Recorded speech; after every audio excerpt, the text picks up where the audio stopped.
اچھا، پھر اس دور میں جس دور میں ہم سانسیں لے رہے ہیں، آپ نے یہ جملے سنے ہوں گے کہ بھائی آپ شادی کیوں نہیں کرتے؟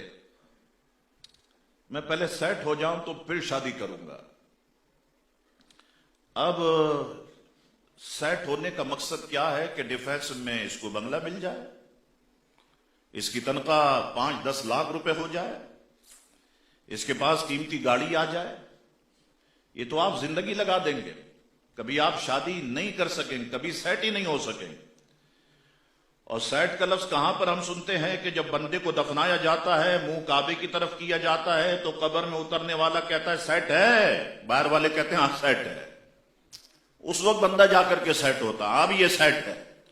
اللہ اکبر۔ حضور علیہ السلام نے ارشاد فرمایا، جس نے تنگ دستی کے ڈر سے شادی نہ کی وہ میری امت سے نہیں ہے۔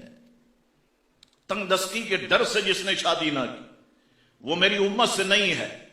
اب شارحین حدیث فرماتے ہیں کہ یہ بات ذہن میں رکھ لو کہ رزاق یعنی رزق دینے والا بندہ نہیں ہے، اللہ تبارک و تعالی ہے۔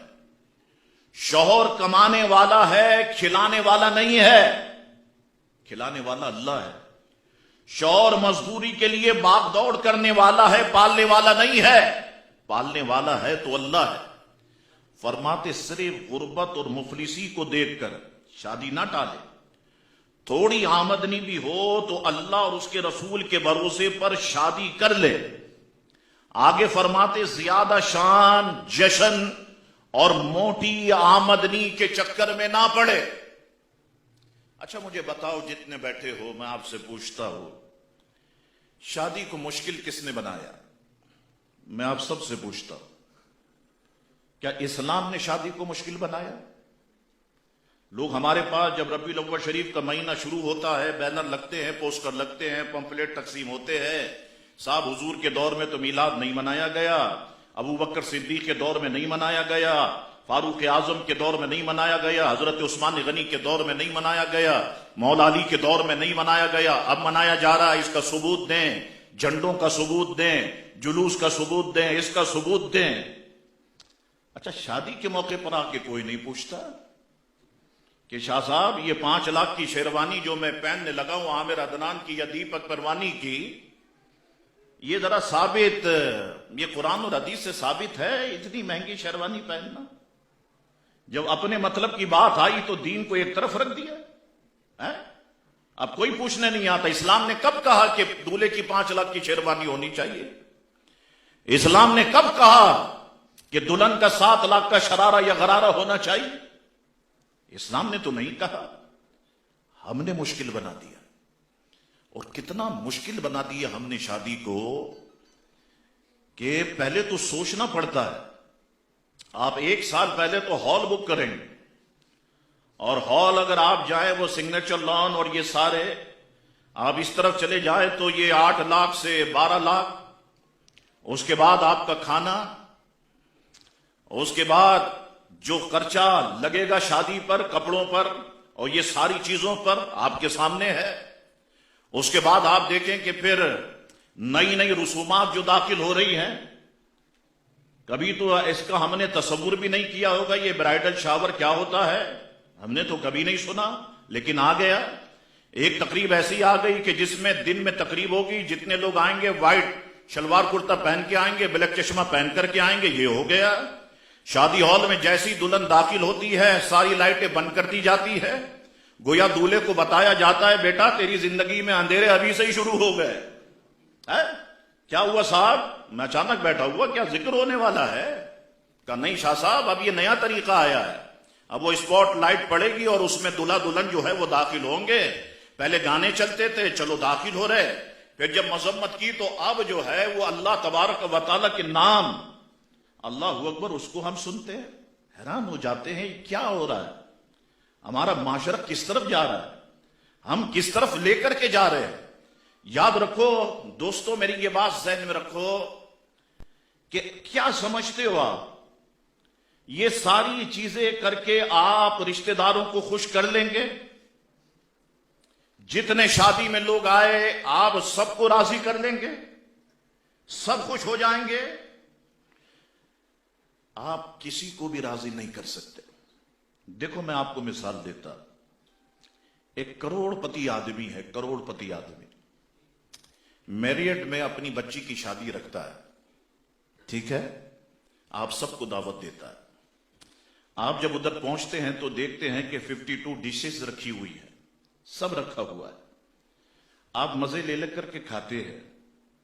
جب واپس گاڑی میں جا رہے ہوتے ہیں تو کہتے ہیں فضول خرچ نکلا, اتنے میں تو 4 بچیوں کی شادیاں ہو جاتی.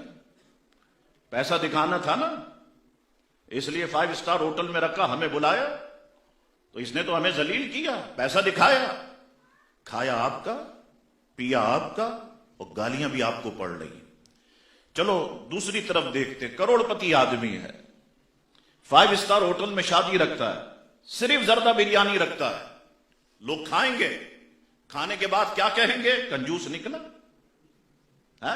اتنا پیسہ اللہ نے دیا کہاں لے کے جائے گا, کفن میں جیب تھوڑی ہوتی ہے. تو آپ کیا دنیا کو راضی کر لیں گے؟ آپ راضی نہیں کر سکتے. میں آپ کو طریقہ بتاتا ہوں, آپ اللہ اور اس کے رسول کو راضی کرے, انشاءاللہ آپ کے لوگ خود ہی آپ سے راضی ہو جائیں. یہ بات ذہن میں رکھیں. پھر آج کے دور میں شادی, دیکھیں آپ, ہماری فیلڈ ہے لوگوں سے ملنا اور لوگوں کے حالات و معاملات کو جاننا, ان کو قریب سے دیکھنا. کسی کی 5 بیٹیاں ہیں نا, آپ اس سے پوچھو ذرا کہ اس کے لیے شادی کرنا کتنا مشکل ہے اپنی بچی کی.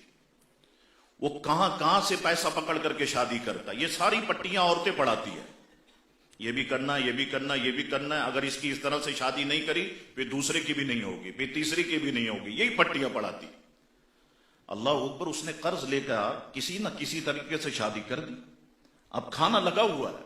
آپ دیکھیے گا ذرا, مطالعہ کیجئے گا آپ. میں پڑھے لکھے لوگوں کی محفلوں میں گیا ہوں, میں نے $5 لاکھ کی شادی امریکہ میں دیکھی ہے اور بڑے نظام کے ساتھ دیکھی, لیکن جیسے ہی کھانا کھلتا ہے تو ایسا لگتا ہے کھانا نہیں کھلا, یہ باراتی کھل گئے. سینٹرل جیل کا دروازہ کھول دیا گیا, ایسے ٹوٹ پڑیں گے کہ اب اس کی زندگی کا یہ آخری کھانا ہے, اس کے بعد کھانا ملے گا ہی نہیں. اور پلیٹ میں آپ دیکھیں سب کچھ بھر لیں, اور بھرنے کے بعد آپ نے کھایا کتنا, تھوڑا سا. اس کے بعد آپ نے پلیٹ وہیں پر رکھ دی. آپ کوئی پیر صاحب تھوڑی ہے کہ آپ کا تبرک لوگ کھائے. اس کا کھانا تو ویسے ہی پڑا رہ گیا. وہ باپ جس نے ادھار لے کر کے اپنی بچی کی شادی کی, مجھے بتاؤ اس کے دل پہ چھریاں نہیں چل رہی ہوں گی؟ یا کھانا کھانے کے بعد کہتے ہیں یار کھانا تو بالکل ہی بیکار تھا, بکواس, مزہ ہی نہیں آیا. وہ بیٹی کے باپ پہ چھریاں نہیں چل رہی ہوگی؟ تو ہم نے کس جگہ پر کیا جملے استعمال کرنے, ابھی تک ہمیں یہی پتہ نہیں چلا, ابھی تک یہی سمجھ میں نہیں آیا. تو شادی کو اسلام نے مشکل نہیں بنایا, شادی کو ہم نے مشکل بنایا, ہمارے معاشرے نے مشکل بنایا. آسان طریقہ ہے, آپ مسجد میں آ جائیں, نکاح پڑھائیں. کیا چائے بسکٹ پر شادی نہیں ہو سکتی؟ کیا شربت پر شادی نہیں ہو سکتی؟ کیا فالودے پر شادی نہیں ہو سکتی؟ ہو سکتی ہے. لیکن ہم اس کے عادی ہو گئے کہ بینکوٹ ہونا چاہیے, پھر یہ ہونا چاہیے, پھر ساری چیزیں ہونی چاہیے. ہم اس کے عادی ہو گئے.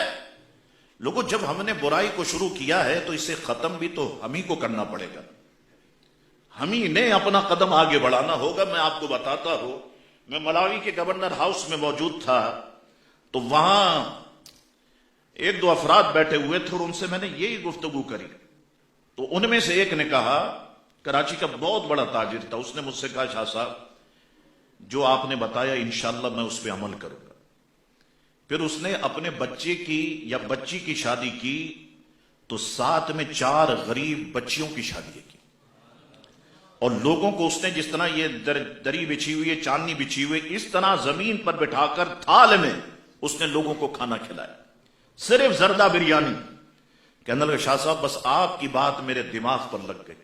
اور اس نے یہ 4-5 غریب بچیوں کی شادیاں کی, اور کچھ ہی دن کے بعد اس بندے کا انتقال ہو گیا. اللہ اکبر, تو کتنی بڑی نیکی وہ کر کے چلا گیا. ہماری چھوٹی سی بات اس کے دل پر کیسا اثر کر گئی. تو لوگوں, شادی کو مشکل اسلام نے نہیں کیا ہے, شادی کو مشکل ہم نے کیا ہے. اور میرے یہ جملے ذہن میں رکھنا, میں عرصے سے چیخ رہا ہوں کہ جس معاشرے کے اندر شادی مشکل ہو جائے یا بنا دی جائے, اس معاشرے کے اندر پھر زنا سستا ہو جاتا ہے. آپ مجھے بتاؤ جتنے بیٹھے ہو، کیا 15-20 سال پہلے کراچی ایسا تھا جو آج ہے؟ مجھے بتائیے آپ، کیا بے حیائی ایسی تھی جو آج ہے؟ مجھے بتائیے آپ، اپنے عروج پر پہنچ گئے، اور یہ انٹرنیٹ کے ذریعے ہم سب کے گھروں میں داخل ہو گئی۔ اب پریشان ہے، اس کو روکیں تو کیسے روکیں؟